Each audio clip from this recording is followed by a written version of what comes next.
A church in Atlanta. A forced wedding. 200 guests waiting to watch. Talia Turner stands at the altar in a borrowed dress. Beside her, a man in torn jeans, unwashed, unshaven. A beggar her stepmother dragged off the street this morning. Lorraine Turner steps forward. The woman who married Talia's father for his money. Now she's spending it on revenge. Look at them. Lorraine gestures to the crowd. A black girl with dark skin who can't afford rent, finally marrying someone at her level. Laughter, white faces, designer dresses, phones recording. Trash marrying trash. Lorraine smiles. Your father married beneath himself with your dark-skinned mother. History repeats. 200 people. Not one objects. A young black woman. Handed to a beggar. Public entertainment. But here's what no one in this church can imagine. In 7 days, every person laughing will wish they could disappear. And the woman in control right now? She'll be the one begging. 6 a.m. Grady Memorial Hospital, Atlanta, Georgia. The fluorescent lights hum their endless song. Hand sanitizer burns the cracks in Talia Turner's knuckles. 12 hours on her feet in the ICU, and she doesn't feel tired anymore. She's past tired. She's hollow. She catches her reflection in the dark window as her shift ends. Her mother's brown skin, her father's strong jaw. Vernon Turner raised his black daughter to work twice as hard and expect half the credit. 24 years old, and she's done both her whole life. The hospital corridor stretches empty behind her. Her sneakers squeak against linoleum. Somewhere down the hall, a monitor beeps steadily. Life going on. Death held at bay. Another night survived. Double shifts aren't about money. Not really. They're about avoiding home. Home used to mean something different. When her father was alive, home smelled like his cologne and Sunday morning pancakes. The sound of his laughter filling the kitchen. His voice reading the newspaper out loud, commenting on everything, making her giggle even when she was too old for giggling. Now home smells like Lorraine's perfume and silence. Cold marble floors, doors that close too quietly. Vernon Turner died 18 months ago. Heart attack, they said. Sudden. No warning. No goodbye. She still reaches for her phone to call him sometimes. Still expects to hear his voice answer on the second ring the way he always did. Hey, baby girl. What's going on? Nothing's going on, Daddy. Everything's wrong. The watch on her wrist is all she has left of him. Seiko. Worn leather band. Face scratched from years of wear. She never takes it off. Not to shower, not to sleep, not ever. 3 days before he died, Vernon pressed it into her palm. She remembers the weight of it, the warmth from his skin still in the metal. His last words to her, keep the watch close, baby girl, and remember, they'll underestimate you. Let them, then show them who you are. She didn't understand then. She's starting to understand now. The watch feels heavier lately. She tells herself it's grief playing tricks. Imagination, exhaustion. She doesn't know yet that it's none of those things. Home. She has to go home eventually. Lorraine's house now. Vernon's house on paper, but Lorraine's kingdom in practice. Her stepmother has rules, so many rules. Rule 1. Lorraine monitors Talia's bank account. For your own good, sweetheart. You're young. You don't understand money yet. Talia is 24. She manages medication dosages that could kill someone with a decimal point error. Rule 2. Lorraine threw away Talia's mother's photos. Every single one. Clutter, sweetie. You understand. We need to move forward. Talia's mother died when she was 6. Those photos were all she had. Rule 3. Lorraine tells everyone at Greater Hope Baptist that Talia is troubled and ungrateful. The whispers follow Talia like shadows. Poor Lorraine, they say. Taking care of that difficult girl. Such a saint. Rule 4. Lorraine said it once, face calm as winter ice, voice soft as snow falling. Your father only married me to give you a mother figure. I never wanted you. You were part of the package. 18 months of small cruelties, paper cuts that never heal, each one small enough to dismiss. Together they bleed her dry. But Talia has a plan. Her savings account shows $48,000. Almost enough to escape. First month's rent, last month's rent, security deposit, start over money. Just a few more months of double shifts, a few more months of silence, then freedom. Vernon told her once, "Trust no one in this city, baby girl, especially people who smile too much." Lorraine smiles constantly, at church, at charity events, at the neighbors, that perfect, practiced smile that never reaches her eyes. She never smiles at Talia. The sun is rising as Talia pulls into the driveway. 6:47 a.m. The house is dark except for one light in the kitchen.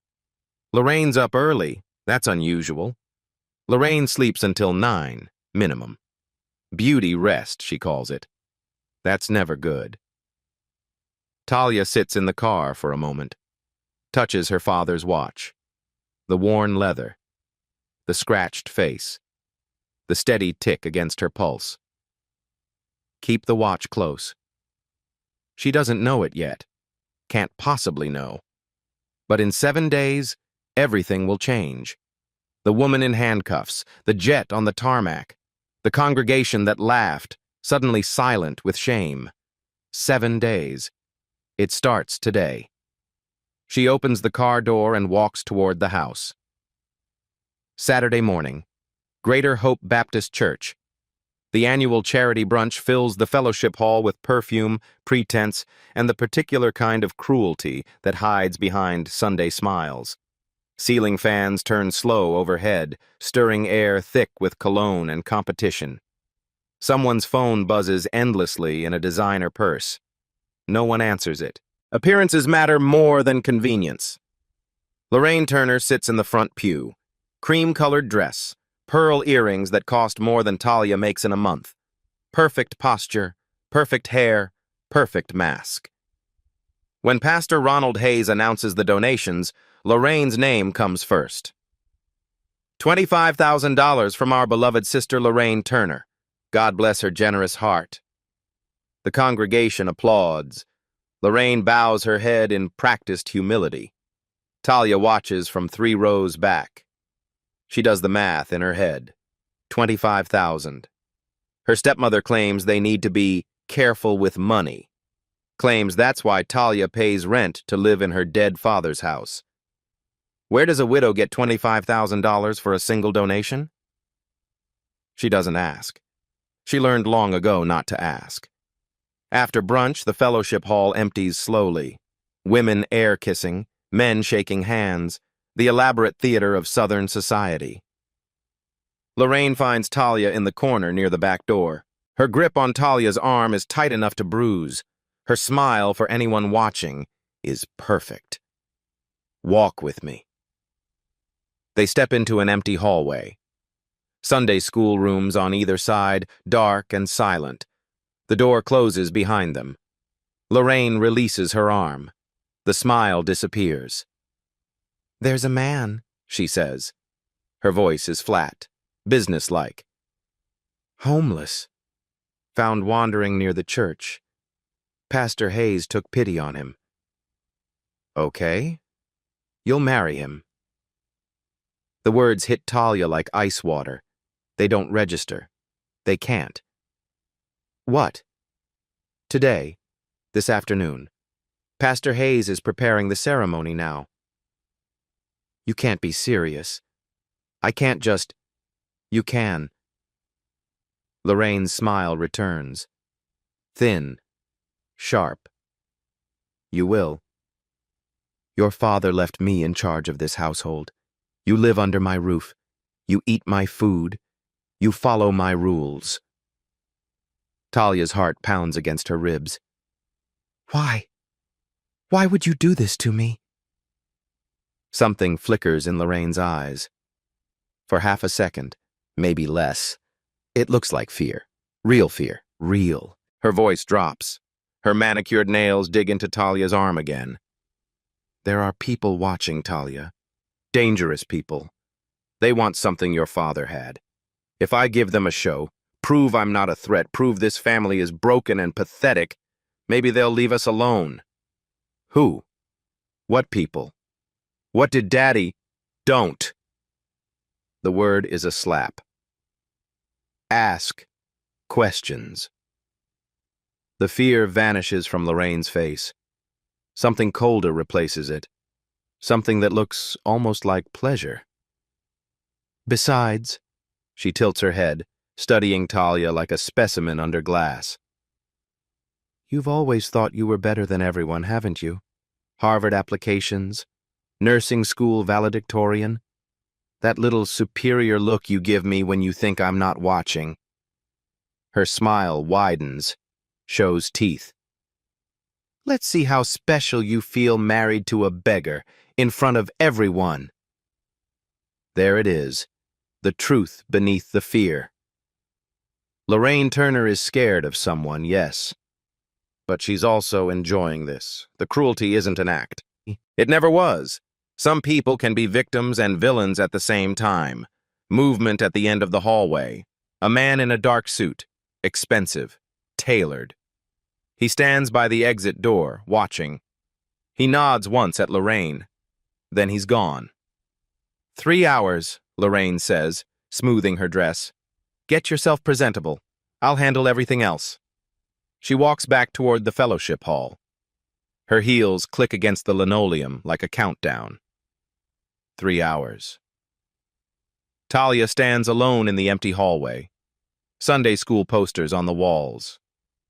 Jesus loves you. God has a plan. What plan is this? Her father's voice echoes in her memory. They'll underestimate you. Let them. But what can she do? What can anyone do in 3 hours? She touches the watch on her wrist, the steady tick against her pulse. Keep it close. Always. She doesn't know what's hidden inside, doesn't know about the SD card, the recordings, the evidence that could bring down an empire. Not yet. For now, she knows only this. In 3 hours, she'll stand at an altar. She'll marry a stranger. The congregation will laugh and laugh and laugh. And somewhere in the back of the church, men in dark suits will be watching. The ceremony begins at 2 o'clock. Saturday afternoon. 2 o'clock. Greater Hope Baptist Church. Word spreads fast in Atlanta. Faster than gospel. Faster than gossip. The pews fill with curious faces, whispered speculation, phones held just below eye level. Recording. Always recording. Lorraine invited everyone she could reach in 3 hours. This isn't a wedding. It's a spectacle. A public execution of reputation dressed in white. The organ plays something slow and slightly off-key. Mrs. Patterson has been the church organist for 40 years, and her arthritis shows in every chord. Somewhere in the back, a camera shutter clicks. Then another. Then a dozen. Talia stands at the entrance of the sanctuary in a borrowed white dress. It doesn't fit right. Too tight at the shoulders, too loose at the waist, hemmed for someone 3 inches shorter. Lorraine pulled it from her own closet this morning. It smells like her stepmother's perfume, like a cage made of fabric. But the watch is on Talia's wrist, her father's watch, her armor. She holds her head high, shoulders back, chin up. If they're going to watch her fall, they'll watch her fall standing straight. The congregation turns as one, hundreds of eyes. The whispers rise like steam. And then she sees him. The groom stands at the altar, torn jeans with holes at both knees, faded gray t-shirt that might have been black once, beard that hasn't seen a razor in weeks, hair that hasn't seen shampoo in longer. He looks exactly like what Lorraine promised. A homeless man, a beggar, a punishment made flesh. The reactions ripple through the pews like stones dropped in water, Mrs. Dorothy Williams in the third pew, hand pressed over her mouth, eyes wide as dinner plates, other hand already typing furiously on her phone. Her granddaughter will have this on Instagram before the vows are finished. Deacon James Foster snickers openly, doesn't bother hiding it, leans to whisper something to his wife that makes her cover her smile with a church fan. Teenage girls in the back row, phones held high, recording everything, giggling behind their hands. TikTok content, viral humiliation, clout. Even Pastor Ronald Hayes looks uncomfortable as he opens his Bible, eyes darting between the bride and groom like he's waiting for someone to explain the joke. Lorraine sits in the front row. Her face is composed, serene, satisfied. This is exactly what she wanted. Talia walks down the aisle, one foot in front of the other. The white carpet stretches forever. Each step brings her closer to the altar, closer to the man in torn jeans, closer to the moment that should destroy her. But something catches her attention as she approaches. The man's fingernails. She notices them first. They're clean, perfectly clean. Not a speck of dirt beneath them. Strange for a homeless man. His posture. She notices that next. Straight, confident, not hunched or defeated or broken. He stands like someone who knows exactly who he is. His eyes. She notices those last, sharp, intelligent, kind. They meet hers as she reaches the altar, and there's no mockery in them, no cruelty, no joke. Something doesn't fit. The ceremony proceeds. Pastor Hayes reads from his Bible, voice uncertain. The vows are short, perfunctory. Do you, Talia Turner, take this man to be your lawfully wedded husband? The church holds its breath. Someone in the back giggles. She forces the words out. I do. And do you... Pastor Hayes glances at a note card. Elliot, take this woman to be your lawfully wedded wife? The man speaks. His voice is quiet, calm, articulate. No stumbling, no mumbling, no slurring. Just two simple words, spoken with perfect clarity. I do. He doesn't sound homeless. He sounds educated. He sounds like someone who reads books and thinks about what they mean. The congregation doesn't notice. They're too busy laughing. Someone in the back starts it, a single bark of laughter. Then another. Then half the church is exhaling cruel amusement, and the sound fills the sanctuary like poison. Lorraine, in the front row, smiles. This is the moment she planned. Her stepdaughter, humiliated before God and everyone.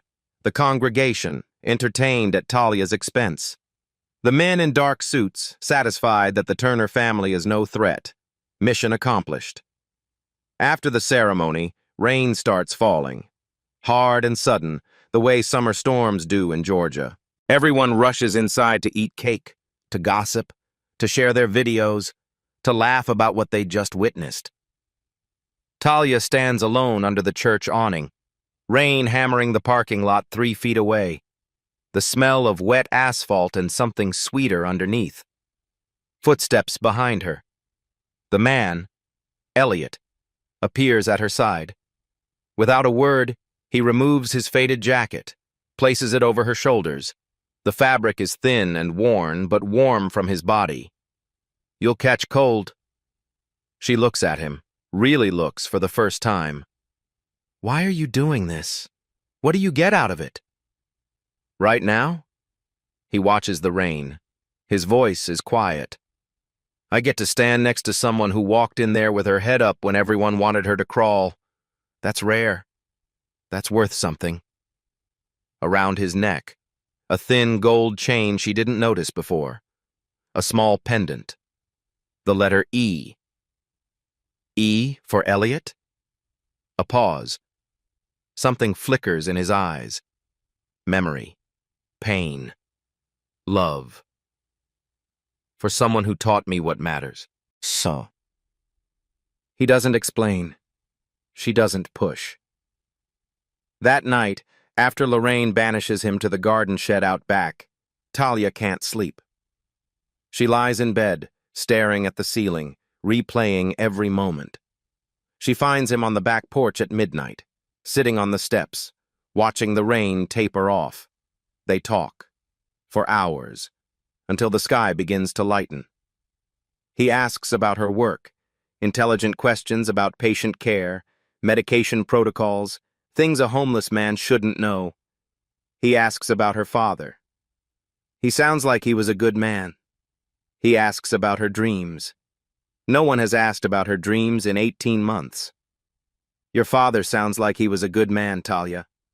The best. He was the best. I can tell. His voice is soft, sincere. Because he raised you. She goes to bed as dawn breaks, head full of questions she can't answer. The clothes say homeless, the hands say educated, the eyes say something else entirely. Who is Elliot? The congregation recorded their laughter that Saturday, shared it everywhere, tagged their friends. They don't know that in 7 days, they'll be deleting those videos. One by one. In shame. Sunday night, day 1. Talia can't sleep. The questions won't stop circling. She goes downstairs for water. The kitchen light is on. Lorraine sits at the table, a glass of whiskey sweating in her hand, ice rattling against crystal with every tremor. No makeup, no perfect posture, no mask. Just a woman who looks 10 years older than she did this morning. Talia stops in the doorway. She's never seen Lorraine like this. What's going on? Really? Who are those people watching us? Lorraine doesn't look up, just stares at her whiskey like it holds answers. Long silence. The ice rattles. Then, your father didn't die of a heart attack, Talia. The world stops spinning. The clock on the wall ticks. The refrigerator hums. Everything continues. But nothing is the same. What did you just say? Lorraine finally looks up. Her eyes are red-rimmed, empty. He found something. Evidence. About powerful people in this city. 5 families who control everything. The money, the politics, the police. Everything. She drains the whiskey, pours another with shaking hands. They told him to forget what he'd seen, to walk away, to keep his mouth shut and live a comfortable life. But he didn't. He didn't. A sound that might be a laugh, might be a sob. Your father was always stubborn, always righteous, always so sure he could fix things. They killed him. Talia's voice doesn't sound like her own. You're telling me they killed him? Made it look natural. Heart attack. Who questions a heart attack? He was 56, stressed, worked too hard. Lorraine's mouth twists. Perfect cover. 18 months. Talia has lived 18 months believing her father died of natural causes, grieving a tragedy, not a murder. You knew? Her voice breaks, shatters. You knew he was murdered and you didn't go to the police? You didn't tell me? You didn't... The police? Lorraine laughs. It's an ugly sound. They own the police, Talia. They own the judges. They own the prosecutors. They own this entire city. Who was I supposed to tell? Someone. Anyone. You could have... I could have died. Lorraine's voice goes flat. I could have ended up just like Vernon. Heart attack, natural causes, another tragic loss. She meets Talia's eyes. So I survived. That's what I did. That's all I did. Silence. The refrigerator hums. You survived by stealing from me, by lying to me, by making my life hell for 18 months. Something shifts in Lorraine's face.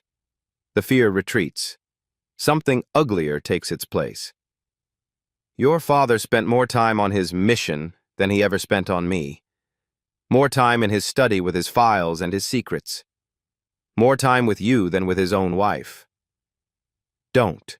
Maybe if he'd focused on his family instead of playing hero. Don't you dare blame him for his own murder. Lorraine shrugs. The gesture is almost casual, almost cruel. I'm not blaming, I'm explaining. He made choices. So did I. She looks at Talia's wrist, at the watch. He always told you to keep that thing close. I think that's where he hid it. Whatever it is. Whatever evidence he had. Her eyes narrow. That's why they're still looking. That's why they sent men to watch us. Talia's hand covers the watch. Protective. Instinctive. The door opens. Elliot stands in the doorway. He heard everything. His face is unreadable, but his eyes are alert. He crosses the room without speaking. Stands near Talia. Close enough to touch. Not touching. Just present. Just there. I'm sorry. About your father. Did you know? I suspected something was wrong. That's why I came to Atlanta. That's why I agreed to this arrangement. Why? Why would you care about my father? His jaw tightens. Because the people who killed him are the same people I've been running from my whole life. What does that mean? It means I want to help, if you'll let me. She looks at him. This stranger in torn jeans. This beggar she married yesterday. Why should I trust you? You shouldn't. Not yet. His eyes don't waver. But I'm going to earn it. Monday morning, day 2. The doorbell rings at 9 a.m. 3 sharp sounds that echo through the silent house. Dorothy Holloway stands on the front porch.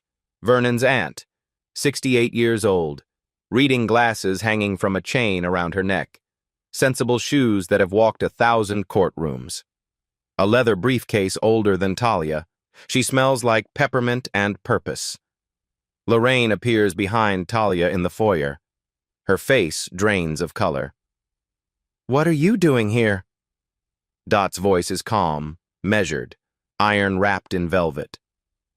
Vernon asked me to come if anything ever happened to him. Vernon is dead. That's why I'm here. Dot is a retired probate attorney. 40 years practicing law in Atlanta. She's cross-examined senators, deposed CEOs, and made defense attorneys cry. She doesn't miss anything. She walks into the house without waiting for an invitation. I need to speak with my grandniece. Privately. Lorraine opens her mouth to protest. Dot's gaze stops her cold. Privately, Lorraine. Private conversation in Vernon's old study. The room still smells like him. Leather chairs, old books, the ghost of his cologne. Talia hasn't been in here since he died. Lorraine keeps it locked. Dot sits behind Vernon's desk like she belongs there. Opens her briefcase. Files, documents, bank records. Your father called them the consortium. 5 families who control Atlanta. Old money built on new corruption. They've been operating for over 20 years. The people who killed him. Yes. Dot spreads papers across the desk. Atlantic Charitable Trust, registered in 2006. On paper, it's a foundation supporting local education initiatives. Very respectable, very generous. And in reality, a washing machine for dirty money. $340 million laundered over 8 years. Money flows in as donations. Clean, tax-deductible, legitimate. Flows out to offshore accounts in the Caymans, Switzerland, Singapore. Comes back as consulting fees paid to shell companies owned by 5 families. The names appear on documents Dot spreads across the desk. Grant, Whitfield, Beaumont, Sinclair, and one more. Dot pauses. Her fingers rest on the 5th name. Her voice tightens almost imperceptibly. Holloway. Your family? My brother, Edward Holloway. He helped found the consortium 23 years ago. She meets Talia's eyes. I found out 5 years ago. Cut all contact. Haven't spoken to him since. But your blood is part of this. Yes, my blood is part of this. Even her ally is compromised. Trust is a luxury Talia cannot afford, but Dot isn't finished. There's something else. About Lorraine. From the briefcase, more documents. Bank statements, transfer records, dates highlighted in yellow. Your father set up a trust for you, $250,000, to be released upon his death. He filed it with the county 3 years ago when he first started gathering evidence against the consortium. Insurance, he called it, in case something happened to him. I never knew about any trust. You weren't supposed to know until you needed it, but you should have received it 18 months ago. I didn't receive anything. Dot slides a paper across the desk. Bank statements, transfer records, withdrawals. $200,000 withdrawn over 18 months. Small amounts each time. $5,000 here, $8,000 there, just under the reporting threshold. Easy to miss if you're not looking. Who signed for the withdrawals? Dot points to a signature line, highlighted in yellow. Lorraine Turner.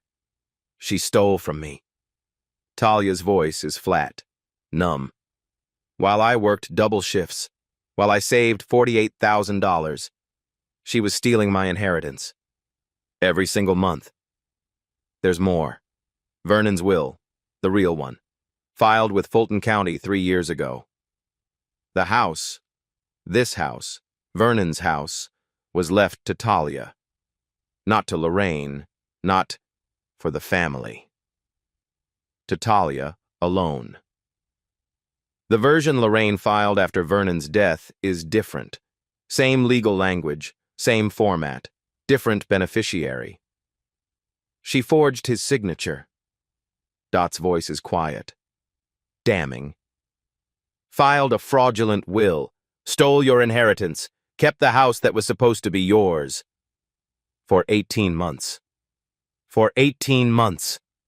Rage builds in Talia's chest, hot and focused, not explosive, controlled. Your stepmother didn't just know about the murder. Dot closes the briefcase. She profited from it, systematically, deliberately. The door opens. Elliot. He's been listening in the hallway. Dot studies him. Long silence stretches. Her attorney's eyes miss nothing. Grant, you're James Grant's son. The room freezes. Talia's breath catches. James Grant, Dot continues, chairman of Grant Capital, head of the consortium, the man who gave the order on Vernon Turner. Elliot doesn't deny it, doesn't flinch. Yes, I'm his son. Talia backs away. Her hip hits the corner of Vernon's desk. You're one of them. My father is. Elliot's voice stays steady. I'm not. How am I supposed to believe that? Your father killed my father. Your family is the reason. I know what my family is. His jaw tightens. That's why I left. 2 years ago. No money, no credit cards, no family name. Just me and a backpack and a bus ticket to nowhere. Why? Pain crosses his face. Old pain. Familiar pain. My mother, Eleanor. She died 6 years ago. Cancer.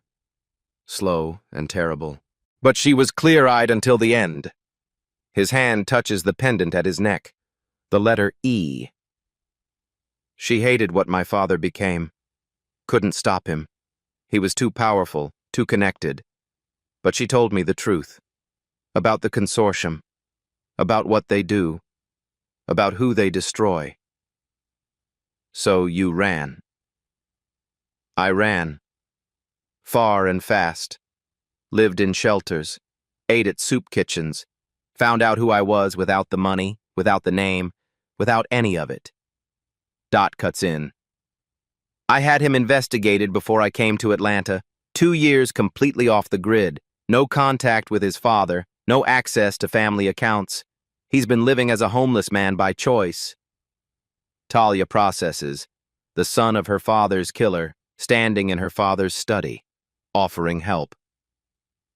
Blood doesn't make family. Elliot's voice is quiet. Certain. Choices do. I made my choice 2 years ago. I'm making it again now. The trust is fragile, cracked, but not broken. Dot pulls one more item from her briefcase. A business card worn at the edges. Agent Raymond Cole, FBI Financial Crimes Division, Atlanta Field Office. Your father was working with the FBI, 3 years as a confidential informant, gathering evidence, building a case. He was killed before he could finish, before he could hand over the final evidence. Dot nods. That's why the consortium is still looking. That's why they sent men to watch Lorraine. They believe someone knows where the evidence is hidden. Talia's hand drifts to the watch on her wrist, the weight of it, the steadiness of its tick. Keep it close, always. She says nothing. Not yet.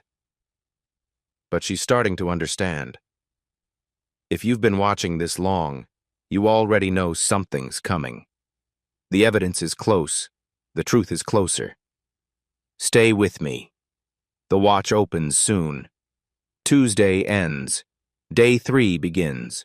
More documents, more patterns, more proof. The picture becomes clearer with every hour.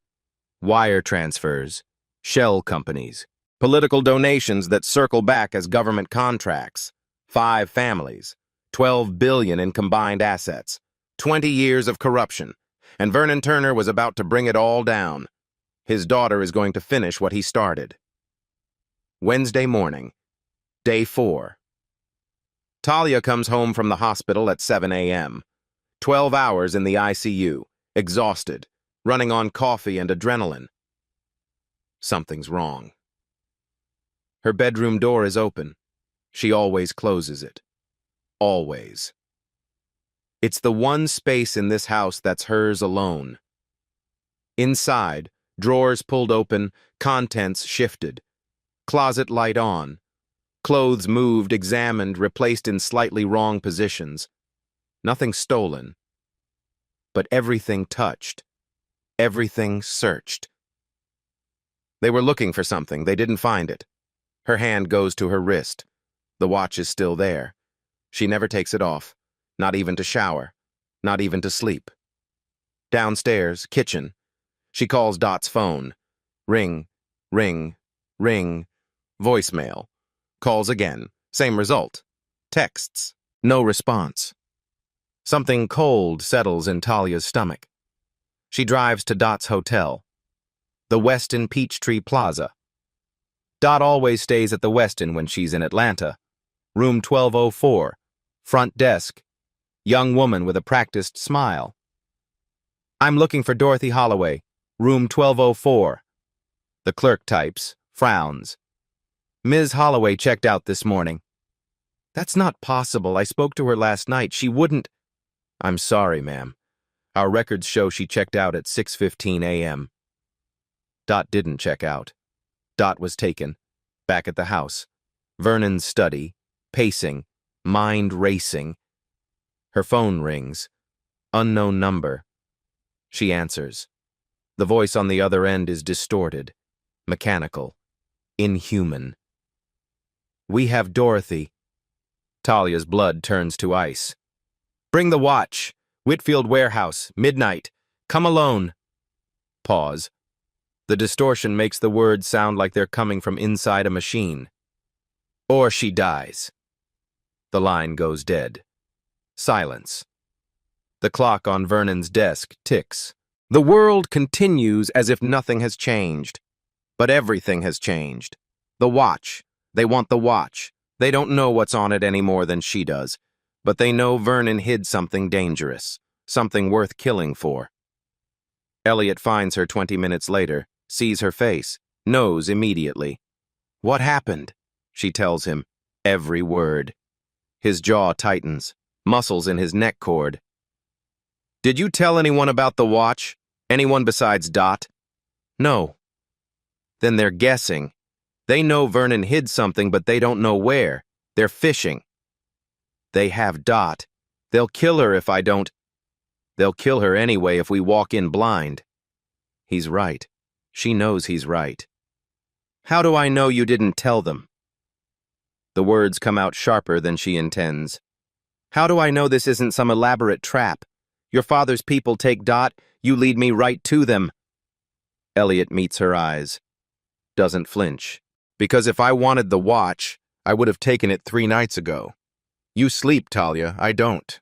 I've sat on that porch every night watching the house. If I was working with my father, you'd already be dead. He's right about that, too. I swear on my mother's grave. His voice cracks on the word mother. First real emotion she's seen break through his careful control. I didn't tell them anything. Silence. The clock ticks. Then help me. Help me get Dot back. We will. But we need to know what's on that watch first. We need to know what we're carrying into that warehouse. She looks at her wrist. Her father's last gift. The weight she's carried for 18 months. Keep it close. Always. Okay. Her voice steadies. Let's open it. Through his attorney, James Grant would later claim the consortium was a legitimate charitable network and that accusations of criminal activity were politically motivated attacks. The wire transfers tell a different story. The ransom call tells the real one. Wednesday night, day 4. Vernon's study. Thunder shakes the windows. Lightning turns the room white, then dark, then white again. The smell of ozone and old books, and the fading ghost of Vernon's cologne. Rain hammers against glass like fists demanding entry. Talia sits at her father's desk, the watch in her hands. She's worn it every day for 18 months, showered with it, slept with it, worked 12-hour shifts with it pressed against her pulse. She never thought to open it. She turns it over, examines the back. 4 tiny screws she never noticed before. Phillips heads, almost invisible unless you're looking. Vernon's toolkit is still in the desk drawer, right where he left it. She finds the smallest screwdriver. Her hands are trembling. She removes the first screw, second, third, fourth. The case back opens. Inside, pressed into the felt lining like a secret kept for 18 months, is a micro SD card. Samsung Piero Endurance Pro. 64 gigabytes, smaller than her thumbnail. The watch was heavier. It wasn't grief. It wasn't imagination. It was carrying everything. She finds Vernon's old laptop in the desk drawer. Hasn't been opened since his death. The battery is dead, but the charger still works. Boot up. Password. Vernon's birthday. He was never creative with passwords. Card inserted. 1 folder, 1 file. Audio. File name. For Talia. She clicks play. Her father's voice fills the room. Talia. She gasps. 18 months. She hasn't heard his voice in 18 months. The tears come immediately. The tears she's held through the funeral, through Lorraine's cruelty, through every double shift that kept her too exhausted to feel. If you're hearing this, baby girl, I'm dead. The words hit like physical blows. I'm sorry. I'm so sorry. I tried to protect you by keeping you out of this. I thought if you didn't know, they wouldn't come for you. I was wrong. I was stupid. I was afraid. His voice is steady, calm. The way he always was, even when everything was falling apart. This card contains everything. Bank records, wire transfers, video from their meetings, names, dates, amounts, everything I gathered for 3 years. Enough to destroy the consortium completely. I was working with the FBI, Agent Raymond Cole. He's a good man, an honest man. Find him, give him this card. Then run, Talia. Get as far away from Atlanta as you can. Long pause. When he speaks again, his voice breaks, just slightly. Just enough. I love you. I loved you every single day of your life. From the moment you were born, you were my purpose, my reason, my everything. Talia is sobbing now. Can't breathe, can't think. They'll underestimate you. They always have. Let them, then show them who you are. Another pause. Stronger now. Vernon Turner's voice, steady and sure. The watch kept ticking for you, baby girl. Keep going. Finish what I started. The recording ends. Silence. Thunder. Rain. The door opens. Elliot stands in the doorway. He doesn't speak, doesn't ask, just crosses the room, sits beside her in the dark. She leans into him. His arms close around her. She can hear his heartbeat. Steady, steady, steady, against her ear. I miss him so much. The words come out broken, shattered. I know. He was alone, at the end. He was alone and afraid, and he couldn't even tell me he was protecting you. The only way he knew how. It wasn't enough. No. Elliot's voice is soft, honest. It wasn't. But he tried. He did everything he could. They sit like that for a long time, the storm raging outside, his heartbeat steady, her tears slowly drying. Thank you for being here. There's nowhere else I'd be. Her father's voice is gone, but his mission remains. And for the first time in 18 months, she's not carrying it alone. If you're still here, you already know what's coming. The evidence is found. The fight begins at dawn. But first, one more secret. One more revelation. The beggar has a story he hasn't told you yet. Stay with me. Thursday morning. Day 5. Talia calls the number on Agent Raymond Cole's business card at 7 a.m. He answers on the first ring, like he's been waiting by the phone for 18 months. Ms. Turner? His voice is cautious, hopeful. I've been hoping for this call since your father died. FBI field office, downtown Atlanta. Secure conference room on the 14th floor. Agent Raymond Cole is 52 years old, gray at the temples, tired lines around his eyes that speak of too many late nights chasing ghosts. He's been hunting the consortium for 6 years. Your father was the bravest man I ever worked with. He spreads files across the conference table. 3 years of investigation, dozens of agents, dead ends everywhere. He got closer than anyone, built relationships, gathered evidence, put himself in danger every single day. And then they killed him. Made it look natural. We couldn't prove otherwise. Without Vernon's testimony, without his evidence, the case collapsed. Until now. Talia places the SD card on the table. 64 gigabytes. Smaller than a postage stamp. Heavier than an empire. Cole's team reviews it. 5 minutes. 10. 15. The room is silent except for clicking keyboards and occasional sharp intakes of breath. When Cole looks up, his eyes are bright. Almost wet. This is everything. Names, dates, amounts, video of their meetings, recorded conversations, wire transfer records we could never subpoena. Enough to arrest them? Enough to destroy them. But we need to catch them together. This Saturday, there's a consortium meeting, annual gathering, all 5 families in one room. If we raid while they're present, where's the meeting? We don't know. They rotate locations. Only members know the address until the day of. A voice from the doorway. I know where. Elliot. He followed them from the house. Cole's hand moves toward his sidearm. Instinct. Stand down, Agent. I'm here to help. You're James Grant's son. Yes. Elliot walks into the room, stops beside Talia. And I know where Saturday's meeting is. Whitfield Warehouse, Industrial District. Same location where they're holding Dorothy Holloway. Why would you help us? Why would you betray your own father? Silence. Elliot's jaw tightens. Because my father is a murderer. Because he ordered the death of Vernon Turner. Because he's spent his entire life destroying people who got in his way. He looks at Talia. His eyes are steady. And because I love his daughter. And I won't let them hurt her. The words hang in the air. Talia's breath catches. Cole studies him. Weighing. Assessing.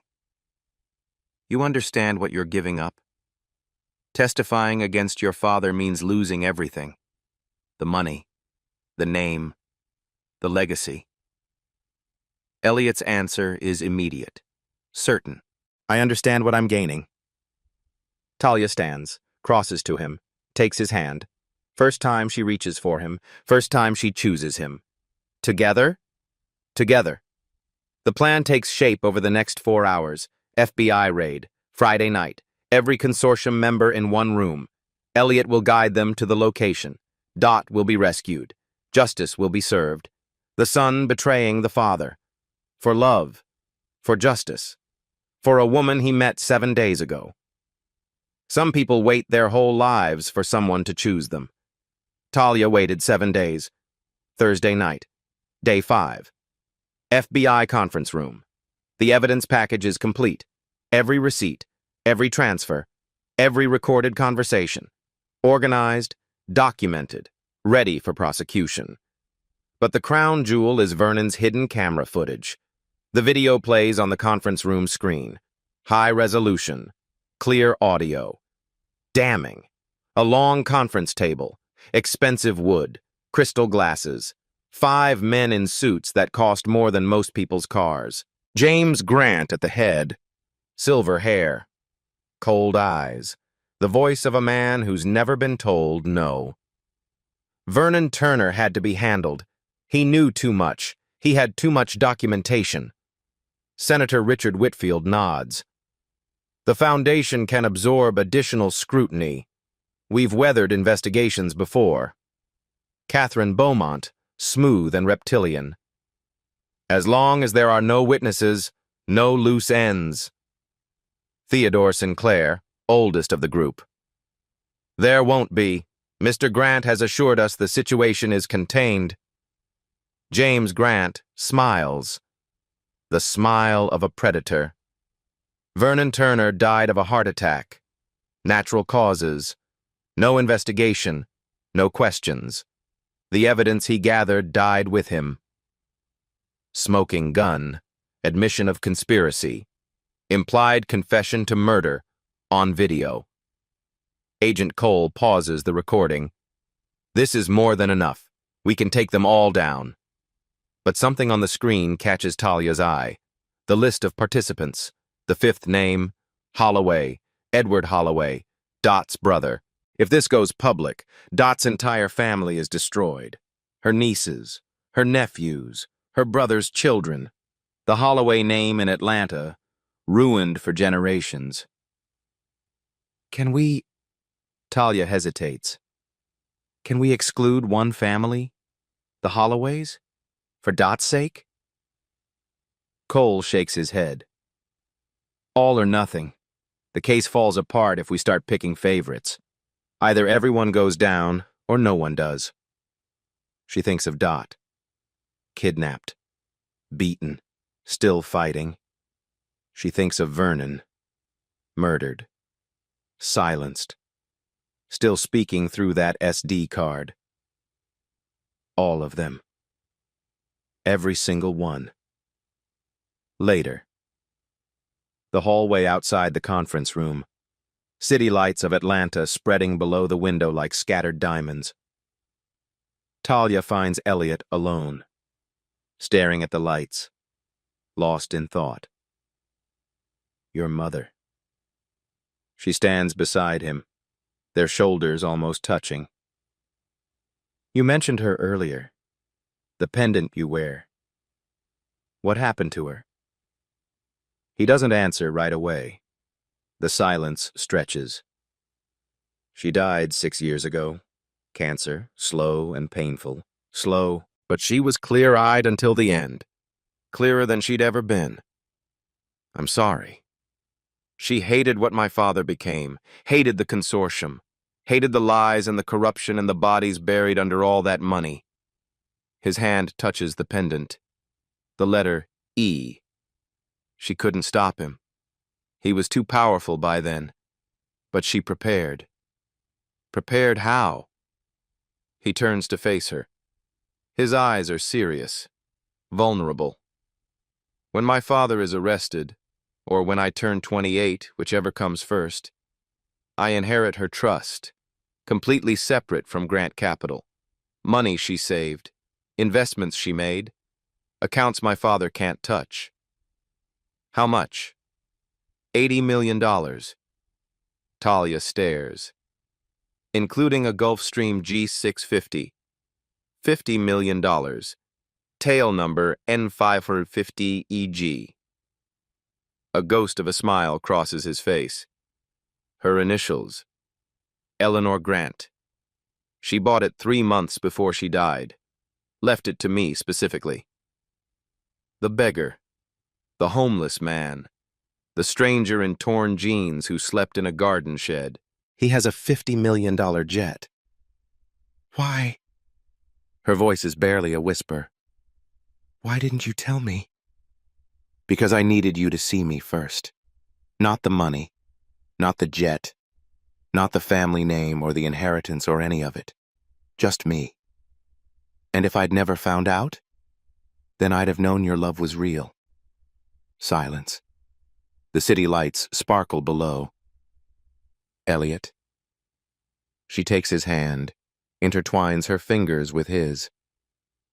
I saw you the moment you put your jacket over my shoulders in the rain. Before I knew anything, I saw you. His smile is real this time. The first real smile she's ever seen from him. Then let's finish this, and fly somewhere they've never heard of the consortium. Friday night, day 6, Whitfield Warehouse. Rain falls in sheets, the smell of rust and motor oil and wet concrete. Flashlight beams cut through darkness like swords. Inside the warehouse, the consortium gathered for their annual meeting. James Grant presides at the head of a long table, Senator Whitfield to his right, the others arrayed like courtiers around a king, armed guards at every door, cameras in every corner. They feel safe here, untouchable. In a back room guarded by 2 men with guns, Dorothy Holloway, bruised, exhausted, defiant. Outside, FBI tactical teams surround the building. 40 agents, body armor, night vision, warrants signed by a federal judge who lost a friend to consortium accidents 20 years ago. Agent Cole gives the signal. Breach. The doors explode inward. FBI, everybody down! Down on the ground now! Chaos erupts, shouting, screaming, crystal glasses shattering on concrete. James Grant sees his son standing with the FBI agents.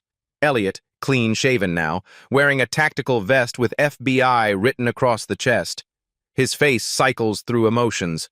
White shock, red rage, cold hatred. You. The word drips venom. My own son. My own blood. Elliot's voice is steady as stone. You killed Vernon Turner. You threatened his daughter. You built an empire on corpses and lies. He steps forward. I'm just finishing what Vernon started. I gave you everything. You gave me a legacy of murder. I'm giving it back. Agents move through the warehouse like a wave. Senator Whitfield, face purple with fury. Do you know who I am? Handcuffs, writes red. Catherine Beaumont, cold to the end. My lawyers will have me out by morning. Handcuffs, writes red. Theodore Sinclair, finally looking his age. Silence. Handcuffs. Writes red. Edward Holloway, Dot's brother. Dorothy, please, you have to understand. Handcuffs. Writes red. In the back room, agents find Dorothy. Beaten but unbroken. She stands when they enter. Refuses the stretcher. Miss Holloway, we need your testimony. Against your brother. Against all of them. She looks through the doorway. Sees her brother in handcuffs. Sees the life she's known burning down around her. Long silence. My brother helped kill Vernon Turner. He chose money over family, over honor, over everything decent. Her voice doesn't waver. I'll testify. Against all of them. Outside, more vehicles arrive. More agents. And Lorraine Turner, pulled from the house on Peachtree. Handcuffs on her wrists. Mascara running down her face. Fraud. Forgery. Obstruction of justice. Accessory after the fact. The first domino falls. The rest follow. Saturday morning, day 7. Greater Hope Baptist Church. Exactly 1 week since the wedding that made everyone laugh. Same pews, same ceiling fans, same faces, different silence. Pastor Ronald Hayes stands at the pulpit. His face is grave. Before we begin worship, I need to address something. Someone's phone lights up. A news notification. Then another. Then dozens. Breaking. 5 prominent Atlanta families arrested in billion-dollar conspiracy. FBI credits evidence from murdered whistleblower Vernon Turner and his daughter Talia Turner, who completed his mission. The whispers spread like wildfire. Also arrested, Lorraine Turner, stepmother of Talia Turner, on charges of fraud, forgery, and obstruction of justice. Pastor Hayes clears his throat. 1 week ago, we stood in this church and watched Talia Turner marry a man we mocked. We laughed. We recorded. We shared our cruelty with the world. Mrs. Dorothy Williams stares at her hands. Deacon Foster won't meet anyone's eyes. The teenage girls have already deleted their videos. That man gave up his inheritance to expose the truth. And Talia Turner, the woman we pitied, just brought down the most powerful families in Atlanta. Silence. We were wrong. I was wrong. May God forgive us. No one is laughing now. Saturday afternoon, day 7. DeKalb Peachtree Private Airfield. Sun breaking through clouds after days of rain. The Gulfstream G650ER gleams on the tarmac. White fuselage, gold trim. Tail number N5 and 50REG. Eleanor's jet. $50 million. Her final gift to her son. Elliot stands at the bottom of the stairs. Clean-shaven. New clothes that actually fit. Same kind eyes he had in torn jeans. A black SUV stops at the airfield fence. Lorraine Turner. Handcuffed. Federal marshals on either side.